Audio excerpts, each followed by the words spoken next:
الحمد للہ رب العالمین والصلاة والسلام علی سید الانبیاء والمرسلین وعلی آلہ واصحابہ وازواجہ وامتہ اجمعین الی یوم الدین۔ الحمدللہ آج 26 فروری 2023 کو سنڈے کے دن ہمارا یہ پبلک سیشن نمبر 83 منعقد ہونے جا رہا ہے۔ آپ کے یہ سوالات ریئل ٹائم پرچیوں کی شکل میں میرے پاس آ چکے ہیں، انہیں انشاءاللہ ہم بعد میں ڈسکس کریں گے۔ پہلے ایک کرنٹ افیئر کے طور پر کچھ عرصے سے ایک ایشو چل رہا ہے، میں چاہ رہا ہوں چلیں اس پہ بھی دو چار باتیں کر دوں۔ جو مفتی طارق مسعود صاحب کے حوالے سے ایک کنٹروورسی چل رہی تھی، آپ کو پتہ ہے کہ وہ اپنے منطقی انجام کے اوپر پہنچ گئی کچھ عرصہ پہلے۔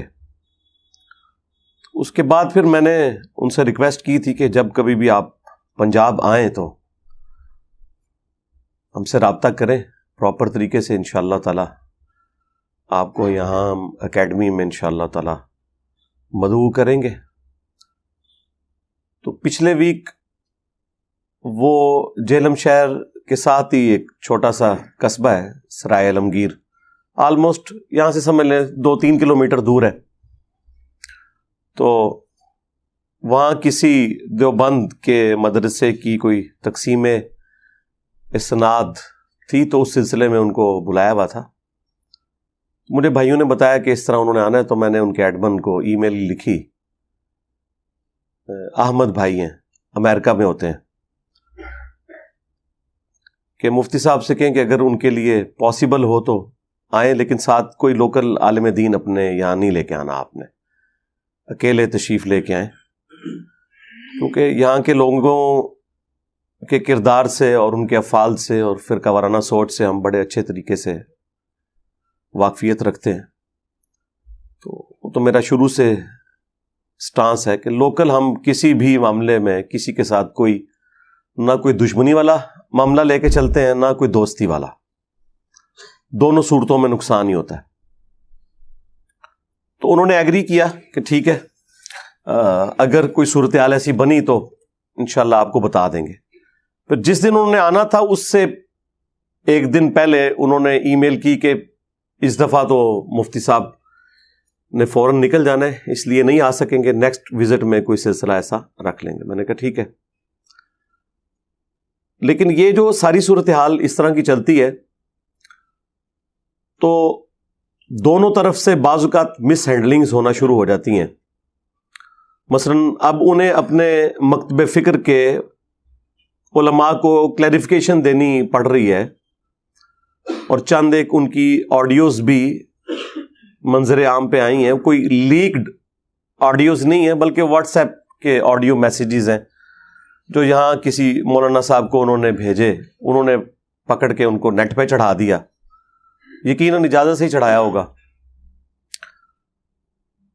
کہ جی اگر میں اکیڈمی جاؤں بھی، یا ہماری جو صلح والا معاملہ ہے اس کا قطعاً کوئی یہ مقصد نہ سمجھے کہ ہم نے اپنے عقائد چھوڑ دیے ہیں، ہمارے وہی عقائد ہیں، اور یہ اپنی وہ کلیریفیکیشنز بیسیکلی دے رہے ہیں اپنے علماء کو۔ اس سے آپ اندازہ کریں کہ آپ ذرا سی اتحاد امت کے اوپر بات کریں تو جن لوگوں نے اپنی امپائرز کھڑی کی ہوئی ہیں ان کے کان کیسے کھڑے ہو جاتے ہیں۔ دوسری طرف امن کمیٹیوں کے نام کے اوپر،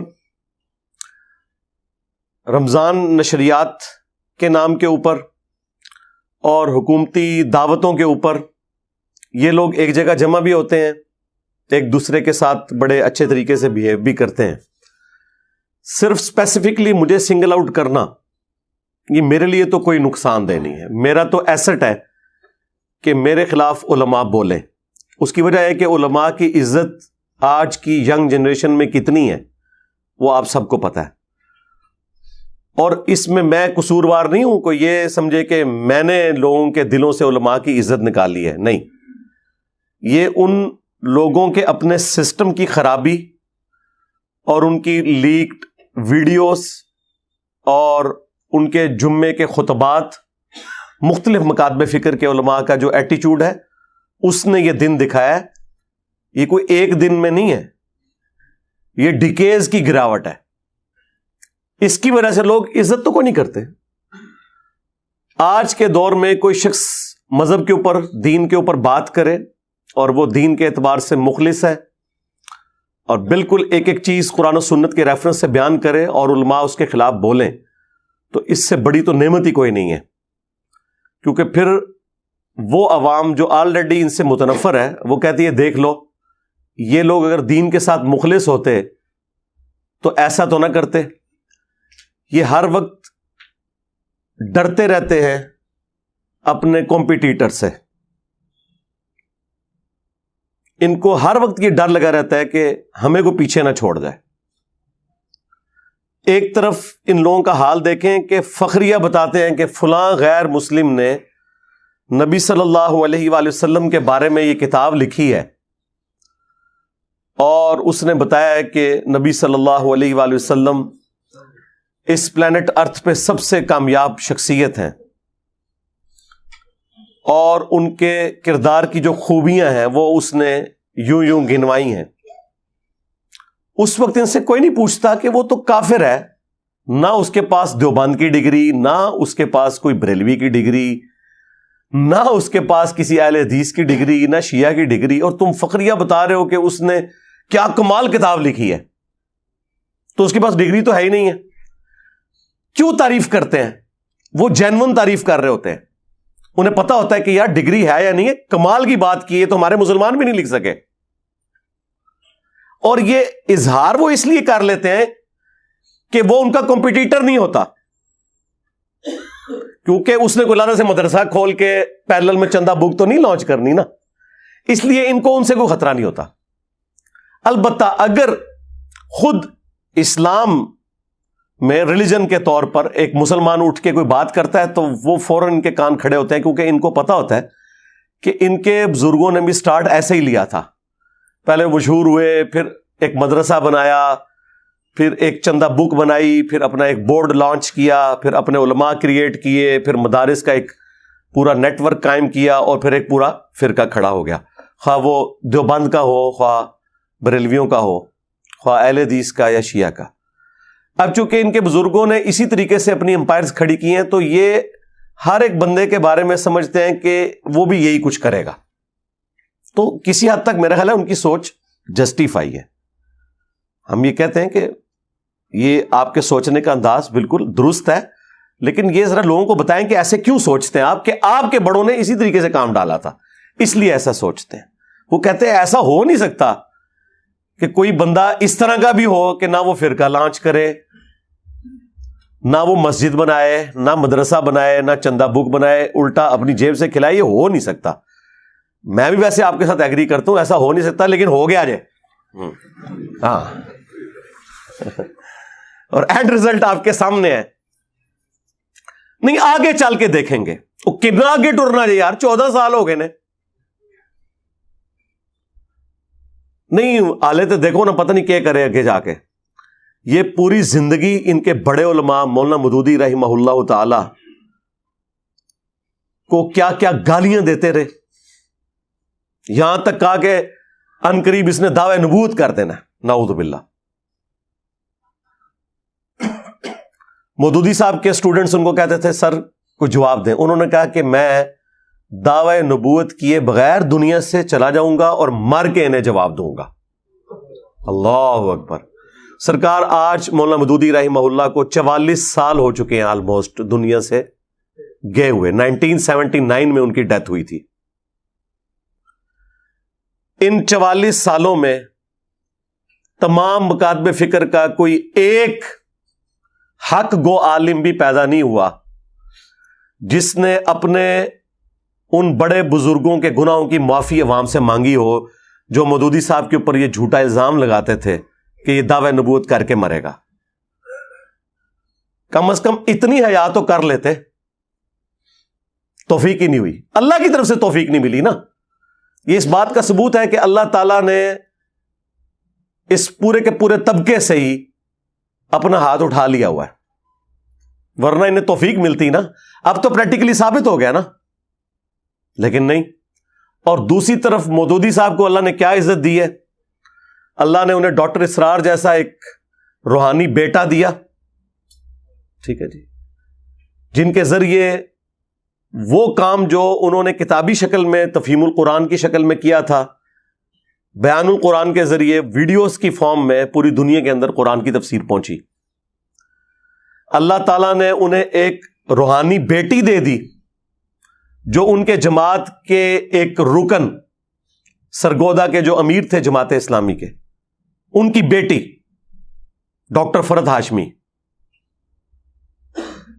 اس ایک بیٹی نے قرآن کی دعوت پوری دنیا کے اندر عام کر دی. تو مودودی صاحب کا فیض تو ماشاءاللہ دنیا میں نظر آ رہا ہے. مجھے تو کسی پرانے بزرگ کا بھی فیض نظر نہیں آ رہا اس فارم کے اندر جو اس طریقے سے مودودی صاحب کا. ڈاکٹر ابو امینہ بلال فلپس جو امریکن سٹیزن تھے, کرسچن تھے, پھر ایتھیسٹ ہو گئے, الٹیمیٹلی مودودی صاحب کا ایک چھوٹا سا کتابچہ انہوں نے پڑھا فائنینشل سسٹم آف اسلام کے اوپر, وہ مسلمان ہوئے. پھر وہ سعودی عرب آئے, عربی میں ڈپلومہ کیا, پھر پی ایچ ڈی کی حدیث کی فیلڈ میں. پھر جب 92 کے اندر امریکن فوجیں بلا لی تھیں سعودیہ والوں نے صدام حسین سے بچنے کے لیے, اس دوران ان کو انہوں نے ہائر کیا امریکن فوجیوں کے سامنے اسلام کو پیش کرنے کے لیے. کتنے لوگ مسلمان ہوئے, ہزاروں امریکن مسلمان ہو چکے ہیں ابو امینہ بلال فلپس کی دعوت کی وجہ سے. اور وہ خود مسلمان ہوا ہے مودودی صاحب کو دیکھ کے نہیں, سن کے نہیں, ان کی ایک تحریر پڑھ کے. ٹھیک ہے, تو مجھے بتائیں وہ علماء جو اس وقت ان کو گالیاں دیا کرتے تھے, آج انہیں معافی نہیں مانگنی چاہیے؟ مودودی صاحب کے اپنے بیٹے نے یہ بیان کیا ہے کہ مودودی صاحب اس مسجد میں جمعہ پڑھا کرتے تھے جس مولوی نے اپنے اوپر لازم کیا تھا کہ ہر جمعے کے خطبے میں اس نے مودودی صاحب کو تمام ادبی گالیاں دینی ہیں. حتیٰ کہ ایک خطبے میں تو اس نے یہاں تک کہہ دیا کہ یہ جو مودودی سامنے بیٹھا ہوا ہے نا, یہ مر جائے اور اس کی قبر کے اوپر جو گھاس اگے گی نا, اور کوئی بکری وہ گھاس بھی کھا لینا, اس بکری کا گوشت بھی حرام ہے. لا حول ولا قوت الا باللہ. اس لیول کا بغض اور زہر ایک مولوی کے اندر ہی ہو سکتا ہے. یقین کریں یہ کسی دنیا دار میں بھی نہیں ہوتا. کدھر اس کا دماغ جاتا ہے؟ تو وہ بیٹا کہتا ہے میں تو گھر آ کے ناراض ہوا. میں نے کہا جی اماں جان, نہ تو میں نے جمعہ وہاں پڑھنا ہے, نہ ابا جی کو جانے دینا ہے. تو مودودی صاحب وہی ٹھنڈی طبیعت, انہوں نے کہا بیٹا اس سے کیا فرق پڑتا ہے. آج اس مولوی کا نام مجھے بھی نہیں پتا, ٹھیک ہے جی, نہ اس کی مسجد کا کوئی تعارف ہے. بس یہ مثال تھوڑی سخت ہے لیکن سمجھانے کے لیے کہ ابو جہل کا تعارف آج رسول اللہ کی وجہ سے ہے صلی اللہ علیہ وآلہ وسلم, اور اس مجہول یعنی ان نون مولوی کا تعارف مودودی صاحب کی وجہ سے ہے. اس سے زیادہ اس کی کوئی اہمیت نہیں ہے ہمارے لیے. That's all. کیا فرق پڑتا ہے؟ تو اس طرح کے جو جھوٹے الزامات لگاتے ہیں اپنے اوپر خود غور کیا کریں. جب یہ مجھے قادیانی کہہ رہے ہوتے ہیں تو انہیں شرم نہیں آتی ہے کہ جن کے بزرگوں نے اشرف علی رسول اللہ کلمے کو انڈورس کیا ہو, چشتی رسول اللہ کلمے کو پرنٹ کیا ہو, اس کو انڈورس کیا ہو,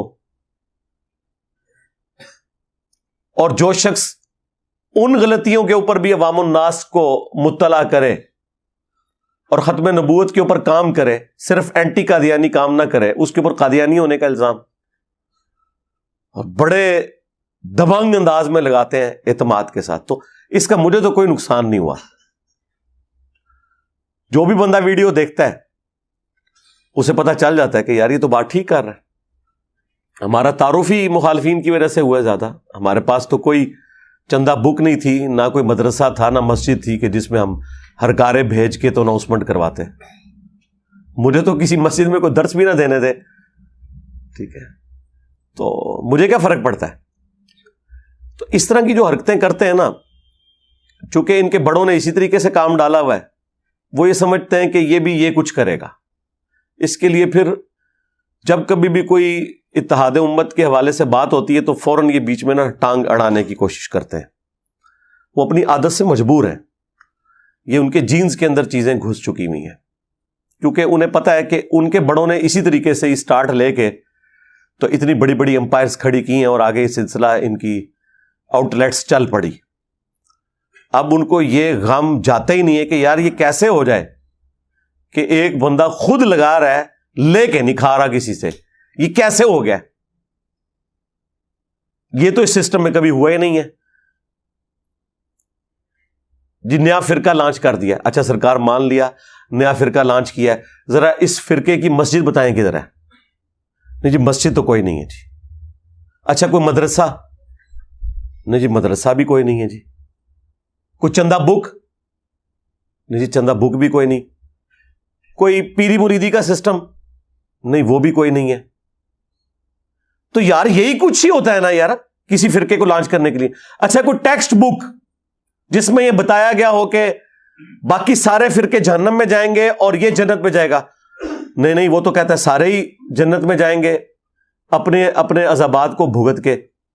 اچھا اس نے کوئی فتویٰ دیا ہو کہ فلاں کے پیچھے نماز ہوتی ہے فلاں کے پیچھے نہیں وہ تو یہ کہتا ہے کہ ساروں کے پیچھے ہو جاتی ہے. تو ماموں پارٹی, ہاں اس سے بہتر کوئی ادبی طریقہ ہی نہیں ہے تمہیں مخاطب کرنے کا. اتنی باطل تعویلات وہی لوگ کر سکتے ہیں کہ جن کی نسبت ان لوگوں کے ساتھ ہو. تو ماموں پارٹی جب کوئی بھی نٹوریس چیز موجود نہیں اس بندے میں, پھر جان بوجھ کے اسے اسی کیٹیگری میں فال کروا رہے ہو جس گند کے اندر تمہارے بڑے رہے ہیں, تو شیم آن یو. اس سے زیادہ میں کیا کہوں گا. اور پھر دیکھیں آپس میں ان کا اتفاق اور اتحاد ہمارے اس پلیٹ فارم کی برکت سے کیسا ہوا ہے کہ کچھ عرصہ پہلے تو حسام الحرمین اور المہند اور البریلویہ ان کتابوں کو آپ دیکھیں یہ ایک دوسرے کو اسلام سے باہر نکالے ہوئے تھے. اعلیٰ حضرت نے لکھا کہ ان کے کفر میں شک کرنے والا بھی کافر ہے. حسام الحرمین میں دیوبند کے بارے میں, اہل حدیث کے بارے میں چوتھا فرقہ وہابیہ شیطانیہ. دیکھیں ذرا کیسے کیسے نام رکھتے ہیں. اور یہ بڑے اس شیطان لعین کے فالوور ہیں جس طرح کے روافظ شیطان اتاق کے فالوور ہیں. اور جواب میں المہند میں انہوں نے لکھا کہ احمد بریلوی ان کی جماعت ایک شیطانی لشکر ہے جو ہم پہ حملہ آور ہوا. اور وہابیوں کے بارے میں لکھا یہ خوارج کی ایک جماعت ہے. آج دیکھ لیں ایک دوسرے کو مفتی صاحب, علامہ صاحب, حافظہ اللہ, فلاں فلاں کہہ کے ایک دوسرے کے سٹیجز پہ جا رہے ہیں. یہ سارا کریڈٹ اگر کسی ناچیز کو جاتا ہے نا تو وہ میں ہوں.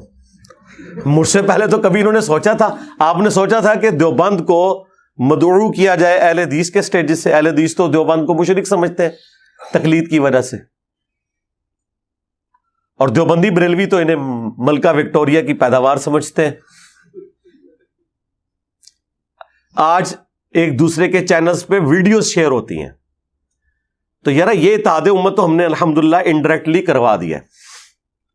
اب میں لاجیکلی بات کروں گا, ہمارے اس پلیٹ فارم میں کون سی ایسی خرابی ہے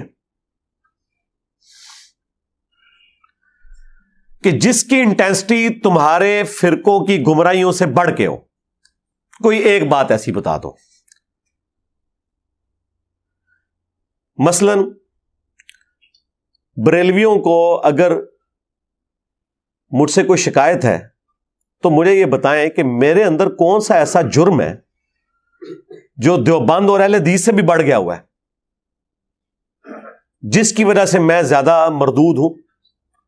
میں تو تمہارے امام کو اعلیٰ حضرت کہتا ہوں, انہوں نے کبھی اعلیٰ حضرت کہا؟ یہ فرق دیکھا ہے آپ نے؟ میں نے جب بھی کہا اعلیٰ حضرت امام احمد بریلوی صاحب کے بغیر میں نے بولا نہیں. تو پھر اب تمہیں مسئلہ کیا ہے؟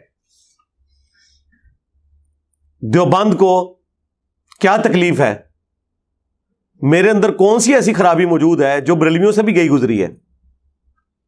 کوئی بتائیں ریشو پروپورشن کے اعتبار سے.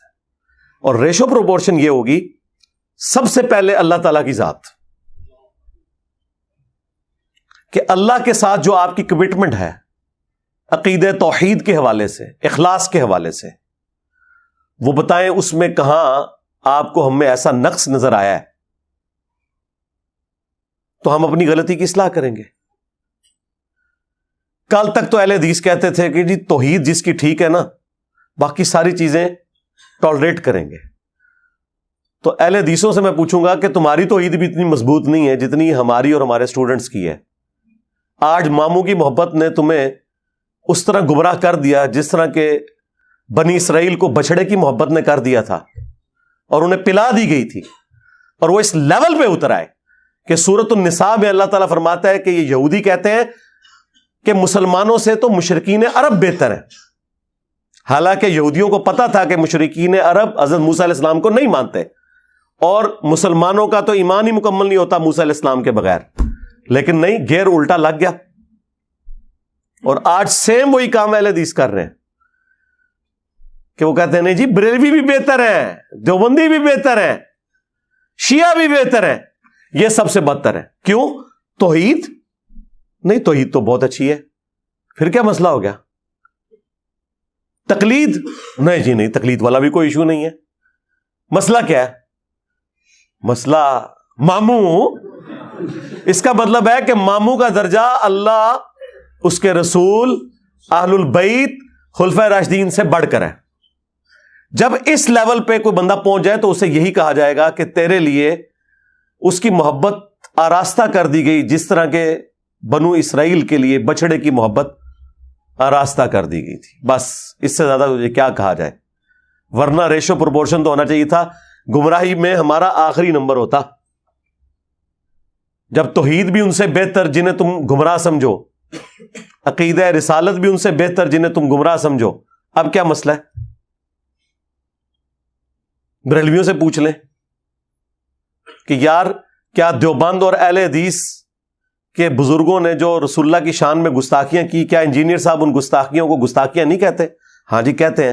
تو کل تک تو تم کہتے تھے کہ جو شخص گستاخ رسول نہ ہو وہ ہمارا امام ہے. آج تمہیں کیا تکلیف ہے؟ کیا مسئلہ بن گیا؟ نہیں وہ ہمارے بابوں کو کہتا ہے. کیا کہتا ہے؟ اب یہ بتاتے ہوئے انہیں شرم آتی ہے. وہ کہتے ہیں نہیں, وہ کہتا ہے جو کوئی کتابیں بدل چکی ہیں. نہیں چھاڑ دو, انہیں ہی بدلی ہیں نا کتاباں, کچھ سال پہلے تک تو مناظرے کر رہے سو. ہاں جی کتابوں میں تو لکھا ہوا ہے تو نکال دیا آپ نے. نہیں ہماری ذمہ داری نہیں ہے. آپ کی ذمہ داری صرف انجینئر صاحب کے خلاف وی لاگز بنانا ہے, ان پرنٹنگ پریس کے خلاف وی لاگز بنانا نہیں ہے کہ جو اس طرح کی چیزیں آج تک چھاپ رہے ہیں.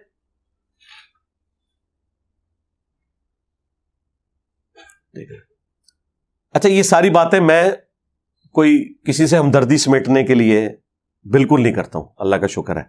میری کبھی خواہش ہی نہیں ہے کہ علماء مجھ سے ہمدردی بھی کریں. یہ کوئی ایسی پازیٹیو ڈگری نہیں ہے جو مجھے چاہیے. میں صرف ان کی آخرت کے حوالے سے انہیں آر دلاتا ہوں کہ اب بھی آپ کے پاس ٹائم ہے, چھوڑ دیں. ٹھیک ہے, اس ضد کو چھوڑ دیں. اب یہ جو ڈیمیج ہونا تھا وہ ہو چکا. اب آپ کے سینے سے اگر یہ غم نہیں جا رہا کہ ہماری یہ صدیوں کی امپائرز کیوں اکھڑ گئیں, اس غم کی ریمیڈی اب ممکن نہیں ہے سوائے اس کے کہ آپ اپنی نسبت اس شخص کے ساتھ مضبوط کر لیں جس کی قبر مدینے میں ہے. صلی اللہ علیہ وآلہ وسلم. صلو علی محمد و آل محمد. اللہم صلی علی محمد وعلی آل محمد واصحاب محمد وازواج محمد اجمعین الی یوم الدین. آمین.